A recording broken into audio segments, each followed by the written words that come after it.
Welcome into the official SCFC podcast. I'm Kaila Brins-Hefner here with Marvell and Sal Zizo. Welcome to episode 5 of the official SCFC podcast. Thank you so much. You were out there in Charlotte, weren't you? I was, yeah. Just got back. I love that. Yeah. And Salzies, where were you? I was watching it from my laptop like always. Actually, I might have put it on the TV this time. I might have had actually some time to sit back and watch it. So you got TV with your 4 kids around? It. MLS season pass. Oh, look at you. TV control, nice. Yeah, and so watched it from the comfort of my couch and was pretty, obviously disappointed with the result. But we can get into that in a little bit.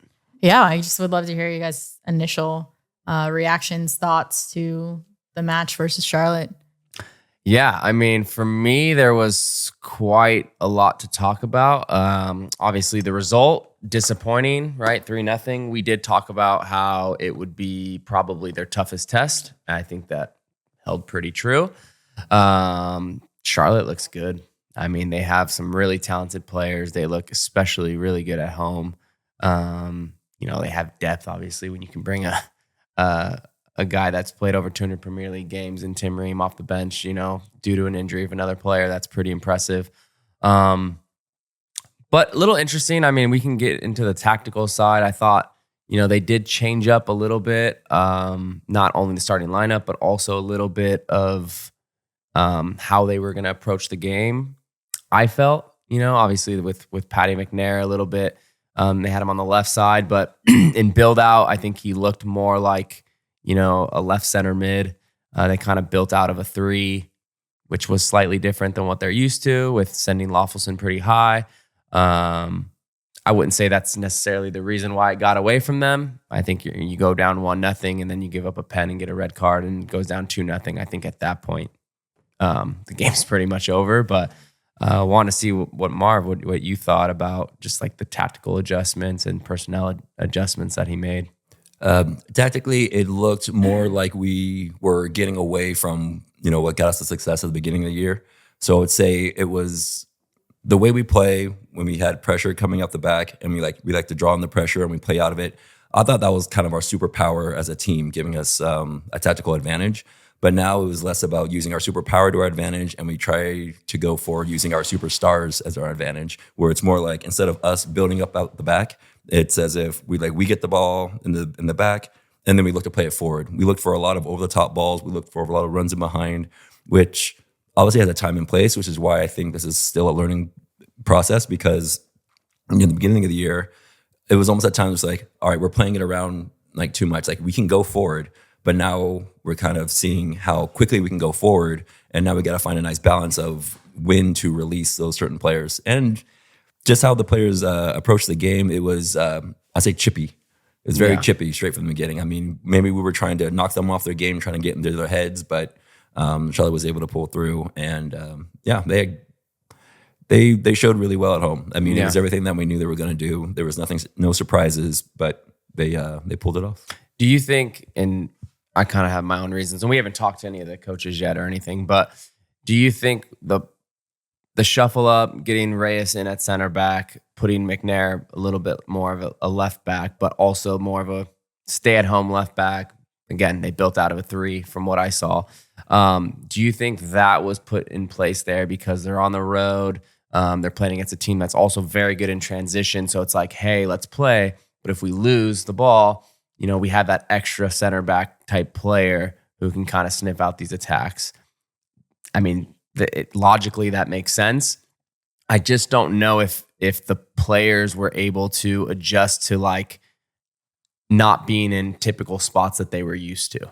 Yeah, I think that's maybe the best way to kind of say it. Yeah, I know you made your way to the back eventually, and how shuffling up a back line is always kind of a risk, especially as center back, because center backs kind of run the game. When you're in the back, you're usually a unit. You're more connected than you are anywhere else on the pitch. So I'm not saying that these guys didn't, train well, train hard, train to this type of situation, but it becomes difficult when you're away at a team that might be approaching the game a little differently than what you've practiced. So I'm sure they would probably look for more, can we have more speed in the back? More than center backs, more athleticism, more get up for the ball, try to nullify certain points of their attack. Yeah. But in doing so, once you get a yellow card for the center back, then you have them the last man behind. that's the risk you take. And then obviously this is the kind of thing that happens. But Yeah. I did see the tactics. I saw what they were going for. And honestly, maybe 9 times out of 10, we don't get the result that we did today. Yeah. But today, I mean, they just kind of came at us and they capitalized on their chances for sure. Yeah. So I want to go into, you said it was a second yellow in 6 minutes, right? And for me, I don't know, maybe I'm crazy, but they're both going, right, for the ball. They're both tugging each other. He's pulling his jersey, and Reyes makes an attempt at the ball for sure. And in my opinion, almost, it looks like gets the ball to me. He wraps around, he makes the tackle, crazy tackle, right? Mm-hmm. But if that call isn't made and then he goes to the screen, is he giving a pen after watching that? Like, what do you think? For me, I don't know. I part of me is like, I don't really think that's a foul. I for sure didn't think it was a straight red, which is what he first gave him, right? Right. And then obviously he goes back and he corrects it, and people were giving the ref praise for kind of enunciating exactly what happened to kind of better understand a lot of the fans. I think the fans like that, which I liked it as well. But just in general, like, do you think that's, a pen? Because again, the second yellow or straight red, no chance for me, because he makes an attempt at the ball. But yellow card penalty is what was ended up being, but happened to be a second yellow. So do you think, like, hands down, that's a penalty?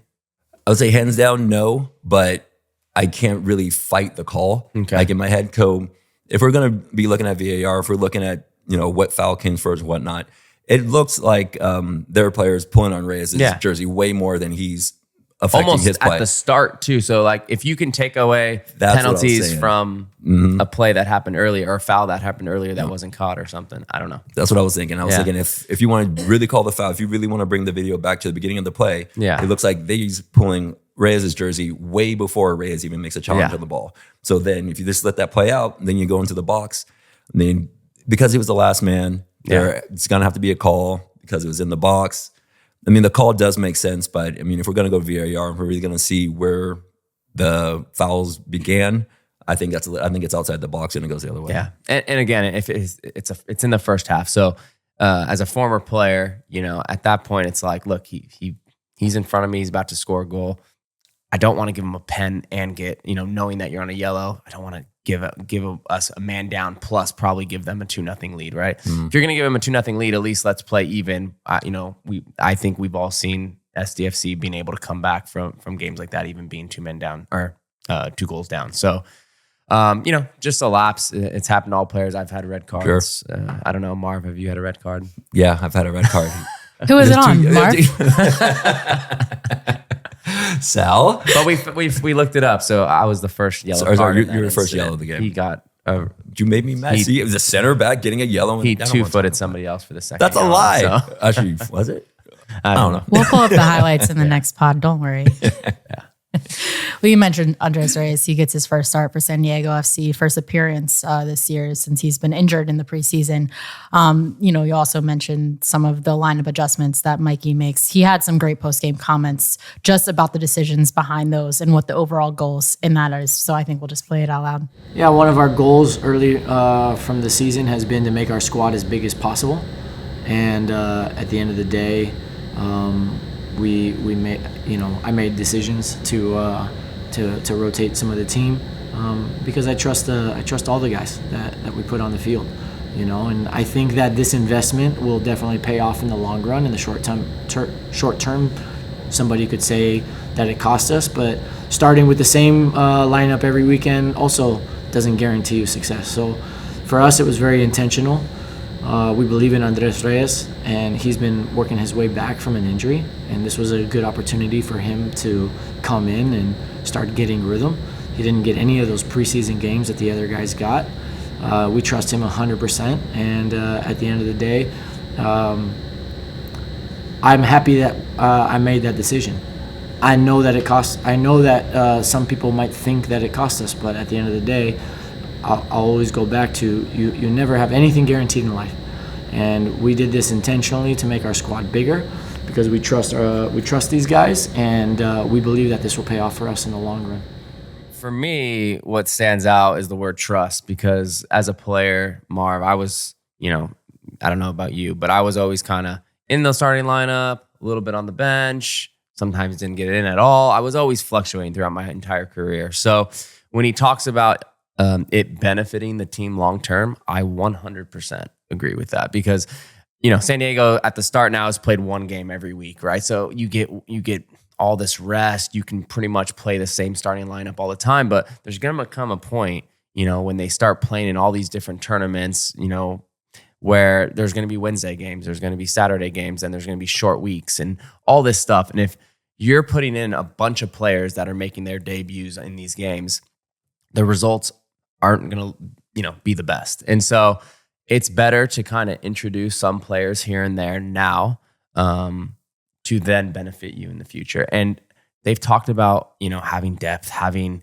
to be able to, if there's injuries, or to be able to play a variety of guys at different spots. And so a game like this, people can maybe think, if they had started the original, De La Torre, if they started all these guys, right, Godoy, that maybe the result would have been different. But I agree with Mikey. I think you have to switch up the lineup, because it also keeps the chemistry in the locker room well. You know what I mean? Like, there's certain guys that busted every single day at practice, and if they're not getting minutes over time, it starts to kind of dwindle on you a little bit. And so I think he rewarded those players probably, and he's going to continue to do so. And I think that's the step in the right direction. Yeah, to kind of bounce off what you were saying about people thinking that they train so hard, but they're never going to get a shot. Yeah. The morale kind of dies down, and then it's a little bit infectious. Maybe somebody else isn't getting playing time. So now there's two people that think, I'm playing as hard as I can, but I'm never going to get a chance for one reason or another. What I like, speaking on to trust as well when it comes to Reyes, is that he's well aware. Like, even watching the game, it wasn't as if I'm watching and thinking he's a liability. Yeah. He's not going to do well. It was one of those games where the ball doesn't bounce the right way. The foot doesn't get right to the ball before it takes out like another foot. I mean, it was just one of those things. In no way is it, he is a solid player. Yeah. Just that this game is just, he had a couple of calls that went against him. Yeah. And it did hurt us. But again, that trust aspect is important. I can only imagine for him as a player. I've had games where I've got red cards as well, and going to the locker room, they give you the pat on the back. They're like, all right, well, you're not going to play next game, so let's see how hard you work and see if you can earn your way back to the starting position. So I like everything Mikey says, and it makes sense to me, and it's something that I would want to hear as a player, whether it was me getting sent off or if I was in the locker room. You speak on building depth. We also have some roster news this week. The club announced that they've acquired defender Oscar Verhoeven on loan through the 2025 MLS season from the San Jose Earthquakes. The player who's come up through their academy. He's 18 years old. It's a homegrown to San Jose. Joining this squad, he was out in training today. Gonna get some more depth there. I mean, for me, it's just further solidifies, what SDFC is about. Talking about getting a lot of young players, giving them minutes, growing them into household names. I think this is another step in that direction. I think he's seeing certain weaknesses where before, when the season was starting, it's like, we're scoring a lot of goals, we're getting a lot of opportunities, but we're also getting scored on a bit as well. So this looks like he's actively trying to fix certain weaknesses that he may think we have. At the same time, I got to say good luck to this guy, because, it's like changing teams, right?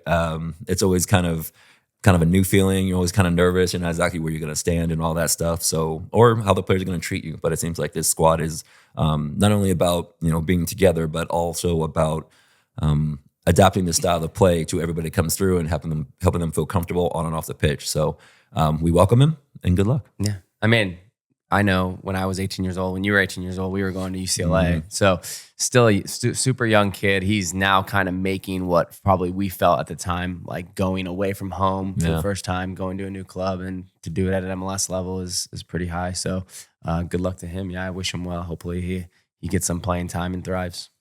Awesome. Well, we're going to have so much more left in this show. We'll have an interview with Ema Boateng to talk about how he's come through the Right to Dream pathway to San Diego FC. But also, before we wrap up, I want to give a shout out to everyone who attended the watch party presented by Dios Azul at the Soap Factory. It was an incredible atmosphere. You got to see performances from Rossi Rock, an incredible soccer tournament brought to you by Barrio Junto, as well as some good performances from our supporters. Really great activations there. So really appreciate the support and everyone getting behind San Diego FC. Thank you, guys. Yes, thank you. Hey everybody, this is Darren Smith. I host a radio show called SDFC Midweek Live. You can hear it Wednesday nights, 6 o'clock on San Diego Sports 760 and anytime on the iHeartRadio app. Join me, Adrian Garcia Marquez, Warren Barton, SDFC players and staff. It's the only hour on local radio dedicated 100% to San Diego Football Club and the beautiful game. Being a right to dream gave me the best chance of making it as a professional soccer player. But what stuck with me most are the lessons that I learned while I was there. Lessons that I'm able to apply to all aspects of my life today. Right to dream pushed me out of my comfort zone to achieve something bigger for myself and for my family. I learned the importance of hard work and embracing competition. Here with Ema Boateng, forward for San Diego FC. Welcome. Thank you. Thanks for having me, guys. Appreciate Happy it. to have you. Welcome to the pod. I remember when he first got into the league. Yeah, talk about that. You guys overlapped a little bit in the We league. did a little bit. 2016, when I was in San Jose and he was in LA. Yeah. So we had the what is it? What's our classical called? Was it Cali Clasico? The Cali Is that it? Clasico. Yeah, Yeah, that's Mark us. couldn't remember it, so I had to think about it for a I was second. like, I know the answer, but you know the answer. Yeah. So I remember you back in the days, Yeah, man. It was yeah. Marvell's a legend. Came in the league. He's one of the guys that, you had to go and, go against him a few times and try to test yourself. And he was always gracious after games, saying some nice words. So it's good to bring it full circle back here, working together. So Yeah, nice. there wasn't a lot of words communicated between us, but there's a level of respect. You can go against someone, you can go against you can be rough, you can be physical. You can obviously if you square up against somebody, you challenge them. Yeah. But it can be done in a certain way where it's after the game, good luck to your respect. Yeah. So always there for you, man. two speedsters. Yes. Speedsters going at it. Yes. Who's faster? My legs are just longer. I think right now I haven't been, but back then he was I think my leg flying would down fall the line. off. I can't do it. Ema, you've had a long MLS career, and obviously even before that, a really great journey with Right to Dream. Just kind of walk us through everything to what, took you to San Diego. Yeah, I think Right to Dream has been a part of my life basically since I was 12 years old. Got recruited to go there. There's about 300 kids that tried out that year in 2006, I believe. 300 kids that showed up to the camp. There was like maybe thousands of kids that tried out all around the nation. And they kind of narrowed it down. 300 good to come to the facility just like it was here a while ago. And then we trained there, lived there for 3 weeks. And after that, they cut it down to 16. So the 16 were together for 3 years, playing games, training, going to classes and all that. And it was really tough, to get into the academy back then. And it still is now. Now it's even harder for the kids because they're not just recruiting in Ghana. They were recruiting in Ivory Coast, Burkina Faso, and all that stuff. So All still going to one academy? all going to one. So the Burkina Faso, Ivory Coast, and Ghana, they all, if you get selected, you live in the academy in Ghana. And then obviously there's the academy in Egypt and Denmark hopefully here soon.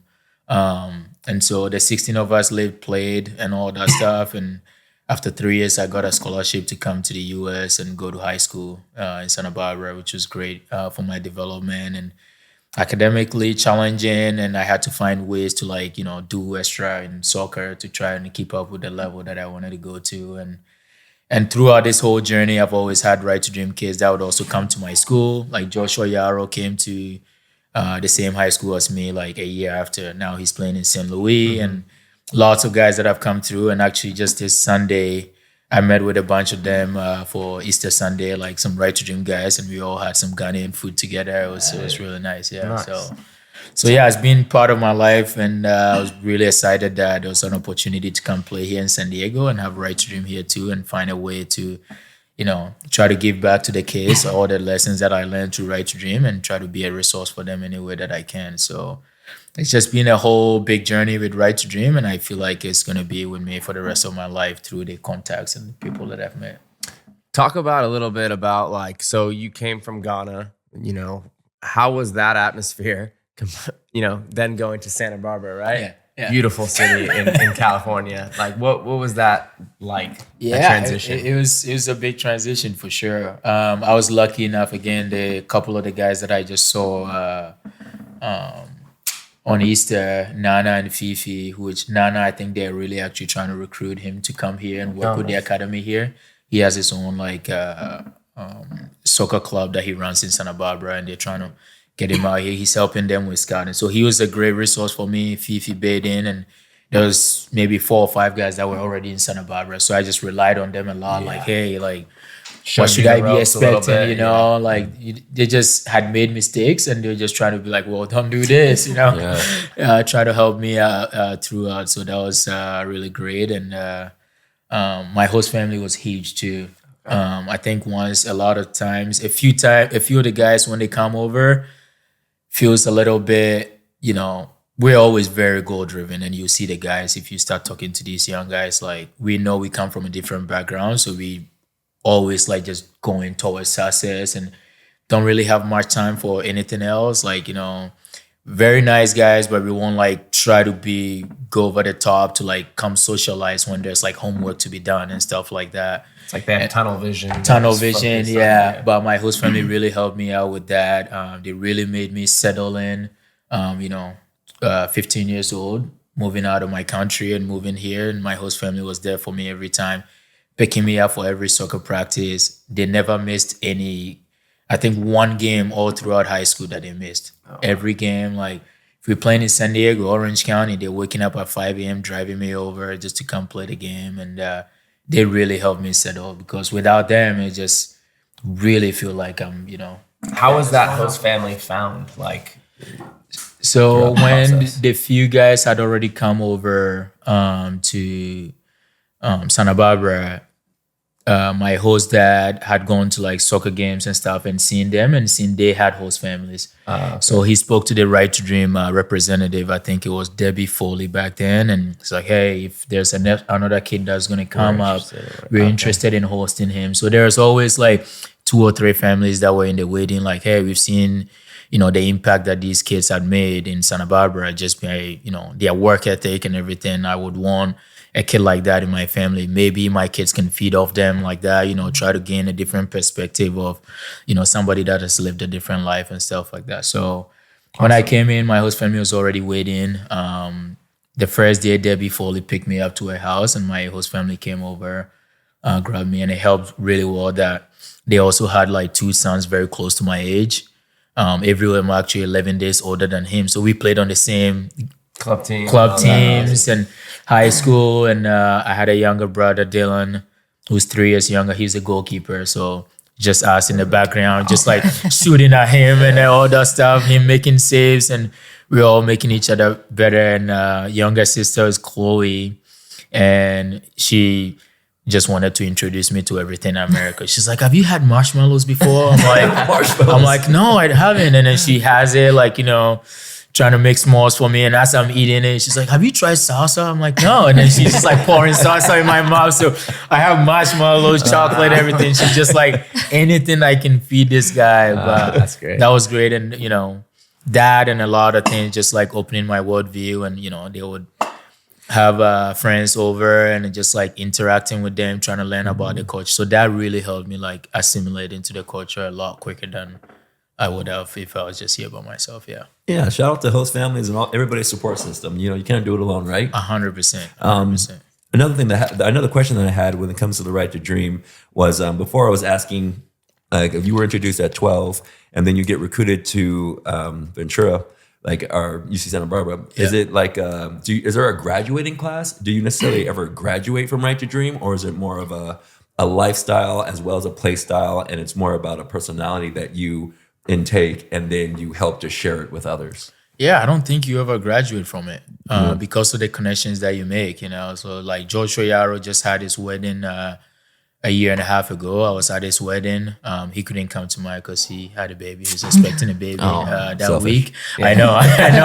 Leave the baby. Just come. Baby coming out of him. What's the problem? Exactly. But a few Right to Dream guys were there, Fifi, Badin, Waid, and we just all stay in contact. So sometimes you might lose a little bit of contact depending on like who is the head of Right to Dream in Ghana. You know, maybe the teachers or like the head of pastoral care that was there when we were there had moved on, or like some of the kids had moved away. So you feel like, maybe those guys are not around, but like it's very as quickly as talking to somebody, like one of the guys that you knew, and then they will let you know like who the next contact is, and go back to Ghana, go to the Right Dream Academy again, meet the guys, and then all of a sudden you form the different relationship with like the new generation, and that keeps going on and on and on. So there will be times where you feel like you can, be a little bit off it and focus on what you need to do, and just like with the contacts that you have, but you can quickly get back in and everybody will just welcome you. And it's crazy how like you go back there and like it's changed. Obviously, I left there 2009, so there's not a lot of people that are there when I was there. And you get there and everybody already knows you. It's they're just telling you about like stories, stuff that you used to do while you're there, and like they just keep sharing a lot more about the graduates, so people know you and you always feel welcome when you're back there. So it's just a continuous journey. The connection just keeps it going, so you never feel like you're graduated and out of the system. Yeah, that's great. Yeah. So then you went to UC Santa Barbara, right? And so did you know much about college soccer, before coming here? Was that always the plan to do that? Well, the plan obviously was, to play soccer. Yeah. I had a great opportunity to come to Kate school, and that's an education you don't Education turn down. is very key, It's right? very key. And on top of that, I was still getting training. Right to Dream also had a partnership with Man City back then. So every summer I was going to Man City and training with the U15, U18, sometimes get thrown into the first team training sessions and getting that exposure as well. Right. So that was good. Sorry, I forgot your question again. So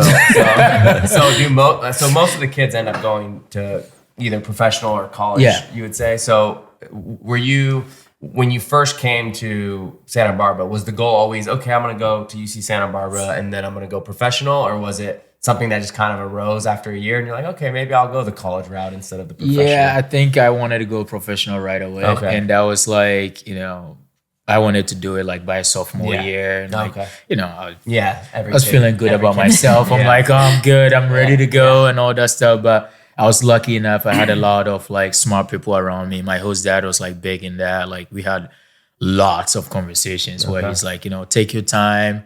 You still need to develop. It's good you're playing at this level and you feel like you're the best player. So naturally you want to make the next jump, but make sure, you get your education as well. So he was just like, at least get me 1 year and go to college for 1 year. Yeah. So get your foot in there, know how it feels, so you can always like return back to it. And he was big in that, our headmaster, and the school was really nice in a way. So my junior year, I was basically at that point, I was just like, guys, like I have to go pro. And they're like, well, give us 1 year. Your junior year, we will make sure we have like extra classes for you to take. So when school was done and like it wasn't soccer season, I was taking extra classes while everybody was doing sports and trying to make sure I get enough credits to go to college. So after my junior year, I had enough credits and I went to UCSB. And the goal there was, be here 1 year, do as well as I can on the field, as well as do well in education. And after that summer, I looked for the next opportunity. And that's when... So you were at UC Santa Barbara just for 1 year? Yeah. Okay. So I was there 1 year and then I signed professional in Sweden and,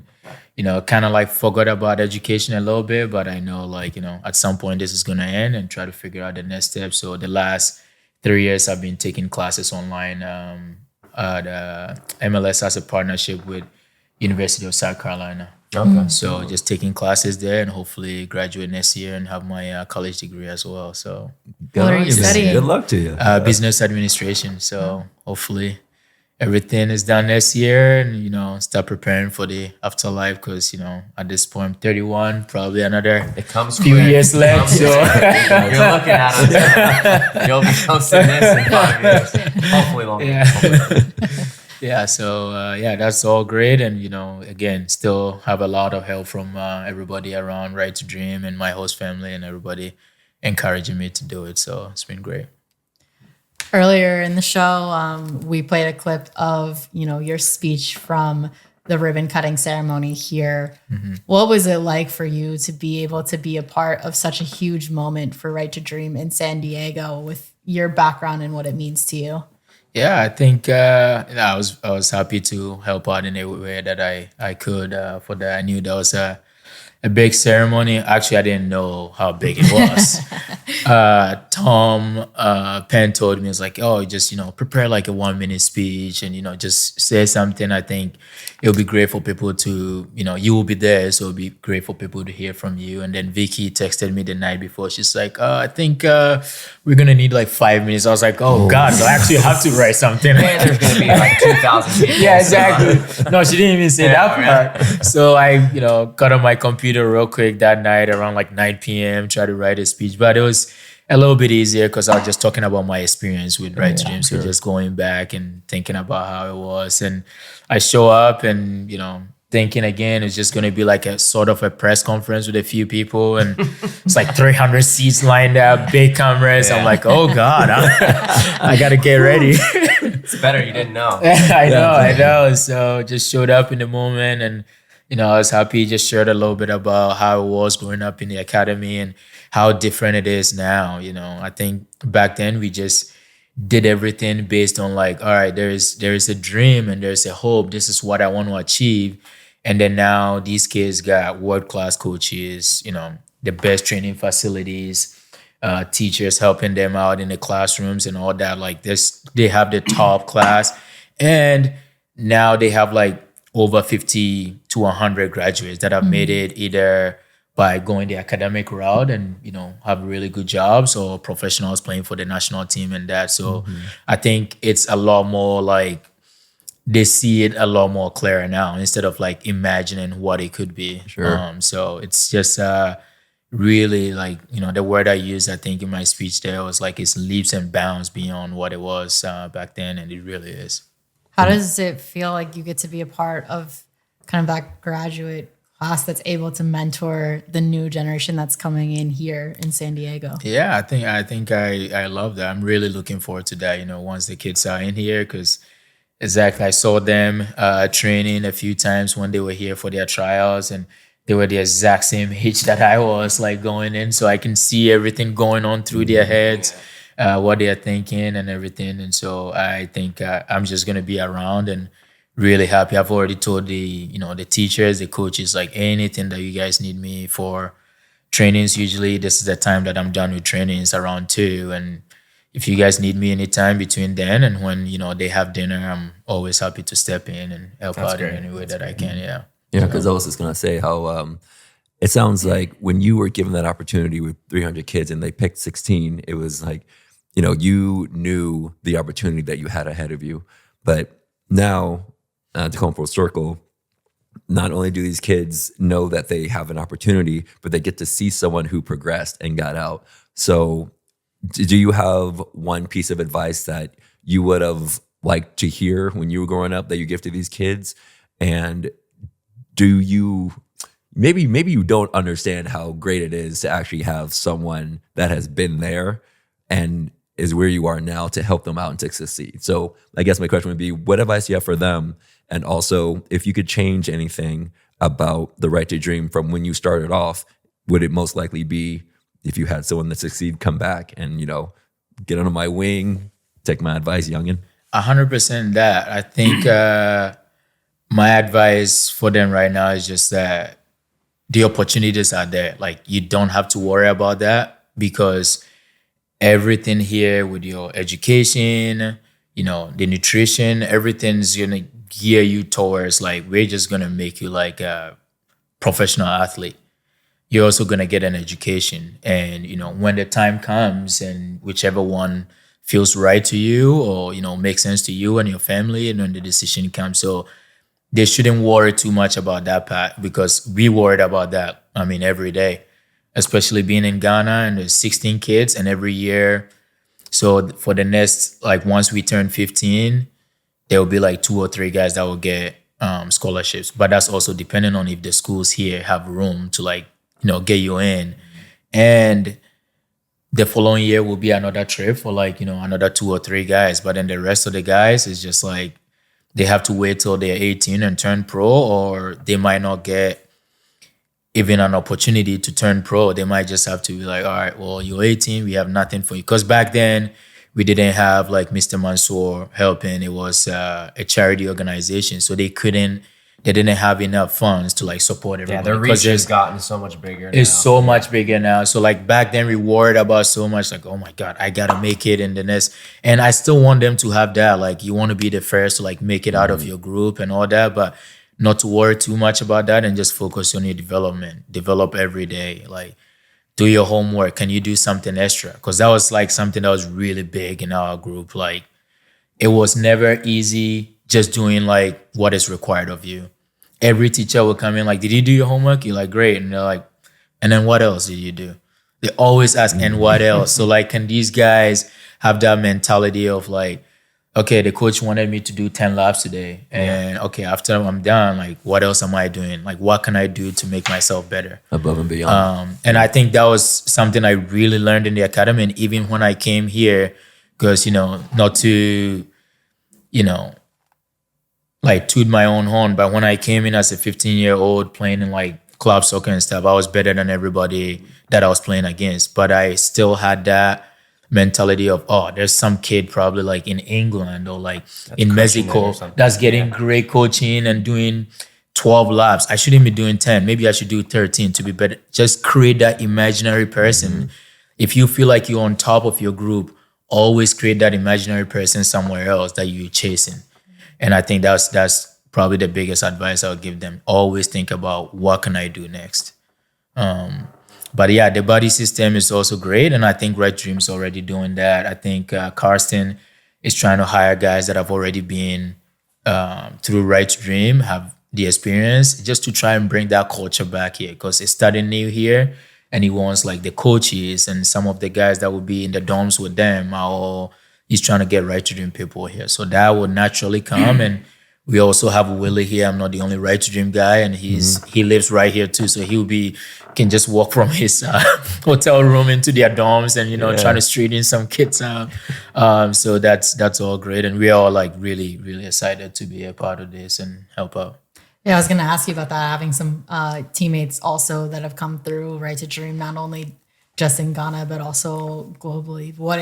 Do you guys talk about that at all? Yeah, we talk about it all the time. And it's funny because Willie had left the academy in 2009. And I think he got there maybe 4 or 5 years after. So it's just funny trying to like compare stories and like how it was. And I'm telling you, these guys had it so easy. Like, they had the best life. Like, they got the Nike gear, everything. They go to preseason in Spain. I'm like, no, like we had one trip to like Manchester every summer. And we went and it was like 2 weeks, play the games, you're back. These guys would go to Spain, train, get the exposure, like the best facilities, come back, and then the next time they're in Denmark, and then they're just traveling all around, and it's just like amazing, like what it can do to you, like as a kid, like developing and trying to have all that world experiences, and had chefs in the academy. Like when I was there, like on Sundays we didn't even have a chef. Like one of the kids had to cook for 60 kids. Really? Joshua Yarrow was 14 years old. He knew how to cook, so he would cook for the entire academy. But this was... I played with Josh. You did? He didn't cook for you. No, so I was like one of the guys that would go into town, make sure I get some of the groceries, bring it back. Joshua and one other kid will cook for all 60 kids at the academy. And this was when it was like really tough in the beginning. Like we didn't have funds all the time. We knew there was potential. Like we need to work hard. There are great people in the US, in the UK that were donating to help the academy, but it wasn't enough to have like a full-time chef there the whole time. And Sundays, Joshua will get in the kitchen, and I know. And then now these guys have like smoothies before breakfast, train. They got all these stuff like supplements, everything. So it's amazing where it is now. And Mr. Mansour has done a great job, and you can tell too the success that I come from it.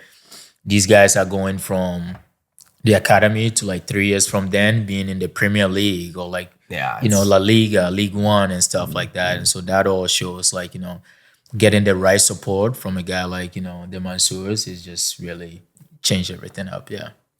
In your speech, you also mentioned that you guys used to cut the grass before matches on Saturdays. Yeah. Did Willie's class have to cut the grass? No, they did not.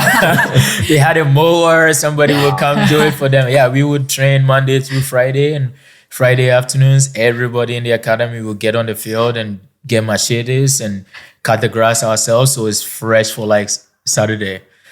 Just down with a machete. Oh yeah, with the machete, yeah, cutting the grasses, yeah, making sure it's all good. And part of that was, again, the resources weren't enough, so we had to go other places, like making sure we had better teachers and stuff. And part of it was also to teach us, like, to take pride in what we have. Like, this is our field, this is the field that we're gonna play games on. Let's make sure it's like in the best,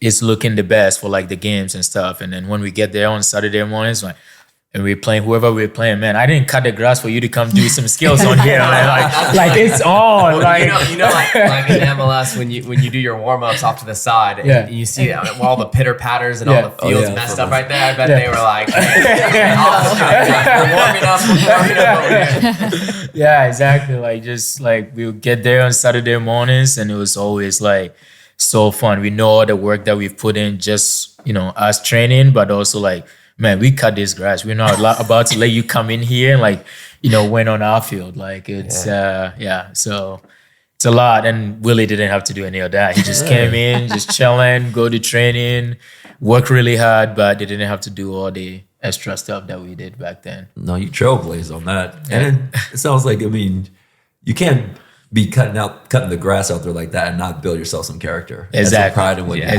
So exactly. you're just gonna come out of there just feeling like granite. Exactly. You're just a rock and solid with a group of people that, if you guys were just on a team, that sounds like a community, if not a family. Yeah. So I can only imagine why you guys still talk about it to this day, because you guys have probably all been through some pretty strong, similar experiences. For sure. It's a lot of lessons that we learned, and I can't wait to impact it on these guys out here. I don't think I can get them to cut the grass because we got some great people taking care of the grass. Yeah, I know. Nate is not even gonna let us on there. He's like, no, you guys are gonna mess this up. Like, I got this. Like, stay away from it. But just looking forward to being here and being a resource and helping out these kids.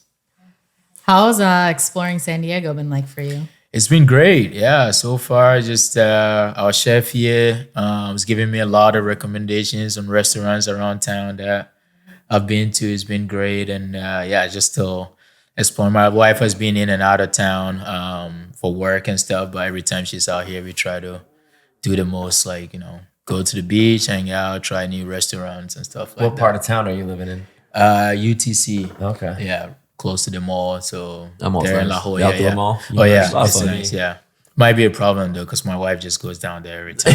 I'm gonna go out for a minute. At that where? Hold up. Yeah, exactly. But it's great. It's good. 35-minute drive to training is not too bad. And then when you're home, it's nice. Just good place to walk around and just kind of chill a little bit. Do you have any favorite activities or anything that you guys have done? Any favorite restaurants so far? Amalfi Lama is right in that mall. It's pretty good. I think we went to Anime as well. It's right next to the Grand Hyatt.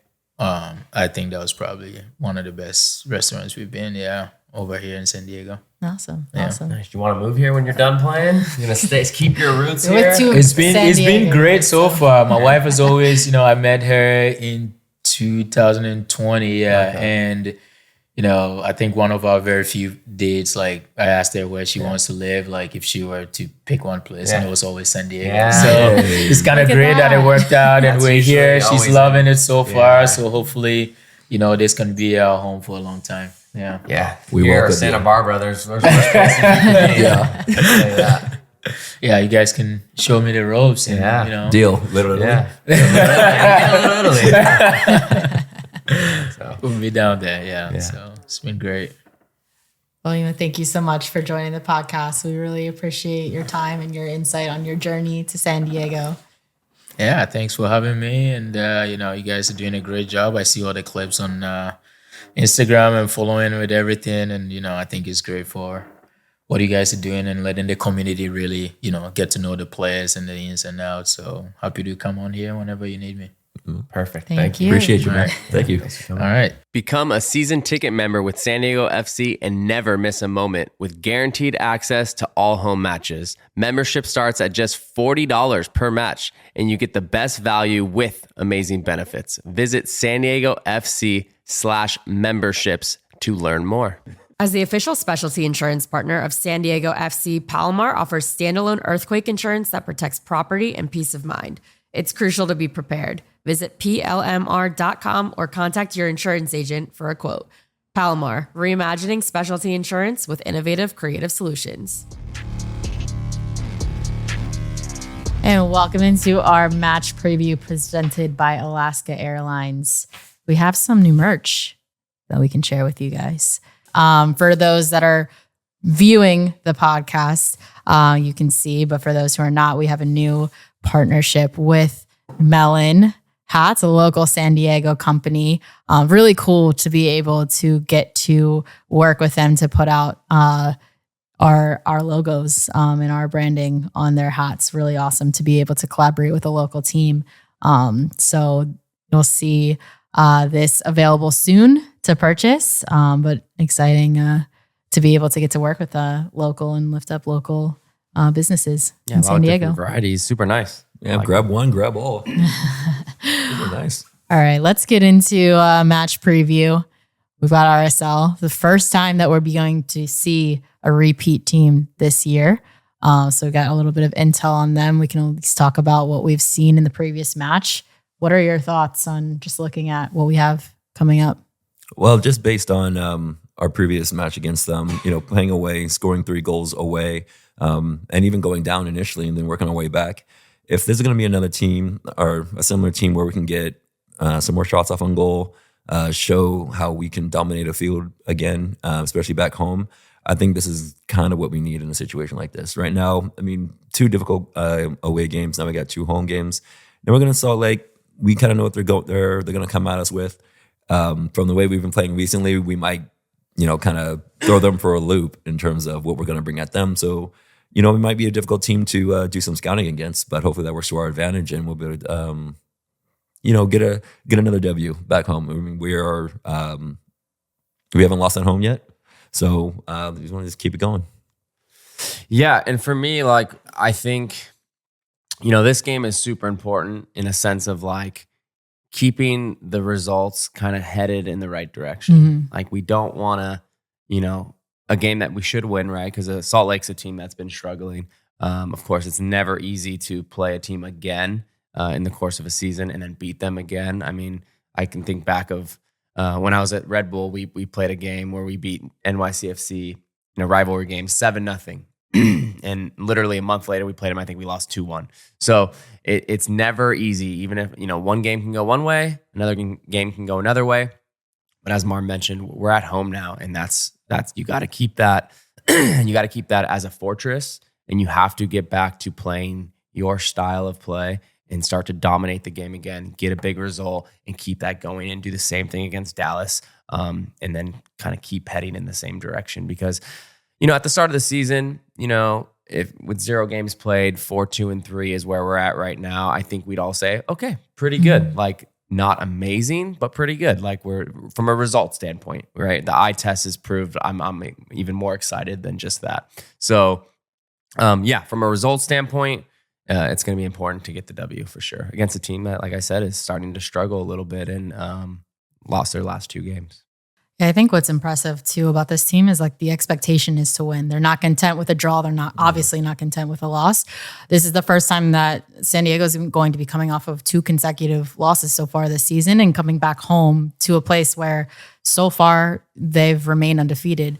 I really liked what Captain Yepe Tverskas said in the post-game presser after the loss at Charlotte was they don't want to show that type of performance at home in front of a home crowd. They want to be able to get back and to get back to their style of play and winning football. So I think it'll be good to have these 2 next back-to-back home matches to kind of be able to see if we can get back to kind of what we're used to, which will be exciting. The winning ways, the style of play, all that. Flow with us. Let's see it. Yeah, you got to respect the man that comes out and says, we know we played a certain way, and this isn't the norm Don't Yeah. get used to it. Yeah. We're going to stay on top, especially when we go back home. So respect there. Earlier kickoff time this week, 4:30 p.m. Pacific time, as opposed to our usual 7:30 p.m. kickoff. It's also Sustainability Night, our Woven into One Planet night presented by Palomar. First 10,000 fans in the stadium will receive this rally towel made of sustainable materials. Marv, you want to give them a demonstration? I like this little rally towel. Let's go. Let's go. Really cool. There's going to be some great activations there. Reminder, with the earlier start time, the gates will open at 3 p.m. Also, Fan Fest will be moved a little bit earlier, 1:30 p.m. to 3:30 p.m. We also have really cool merch of the match. Sal, you want to show them? Put that up right here. So this is San Diego Magazine, our feature story on the launch of our club. Really cool cover art shot by local photographer Matt Furman. This will be available on a t-shirt that will be available for purchase at the match. So also an option to be able to pick up something that's super commemorative for this inaugural season. And then we'll also have the One Planet shirts. The pregame shirts that are like the sand color. Yeah. I saw, really cool. SDFC posted that. Yeah, I love those. Those are gonna be cool. Yeah, that's a cool initiative from the league. They're also made of recycled materials, kind of all into the theme of sustainability. Happy Earth Day, everybody. Hey, But